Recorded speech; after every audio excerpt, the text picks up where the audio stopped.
महानुभाव पंथ.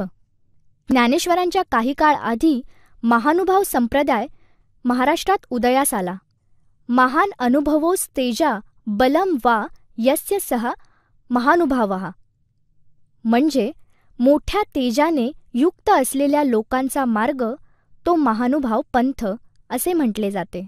महानुभाव पंथाचे मूळ पुरुष गोविंद प्रभू उर्फ गुंडम राऊळ हे होते, परंतु या पंथाचे प्रणेते मात्र चक्रधर स्वामी आहेत.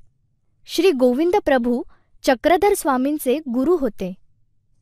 या पंथात कृष्ण भक्तीचा उपदेश सांगितला आहे. व्यक्तीचे श्रेष्ठत्व जन्माने नव्हे तर त्या व्यक्तीच्या तत्वज्ञानातून ठरते, असे महानुभाव पंथात सांगतात. हा पंथ सर्वांना सामावून घेणारा पंथ आहे.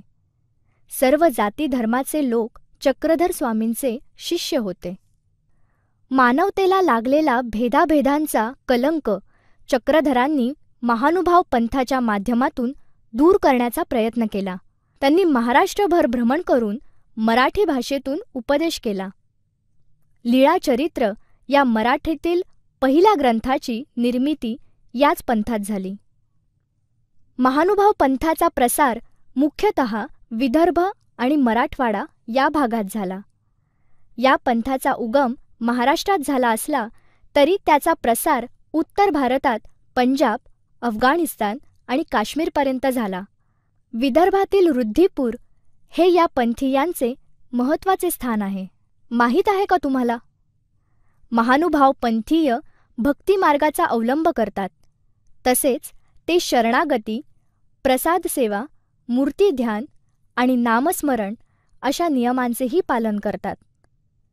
अहिंसा, शाकाहार, सात्विक जीवन, भिक्षा मागणे व देशभ्रमण या गोष्टी ते काटेकोरपणे पाळतात. महानुभाव पंथांच्या शिष्यांनी केलेल्या काही प्रमुख रचना. म्हाईंभट, लीळाचरित्र म्हणजेच चक्रधरांच्या लीलांचे वर्णन. आद्य मराठी कवयित्री महादंबा. ढवळे. केशोबास, सूत्रपाठ आणि दृष्टांतपाठ. दामोदर पंडित. वच्छाहरण. भास्कर भट्ट बोरीकर. शिशुपालवध. नरेंद्र. रुक्मिणी स्वयंवर.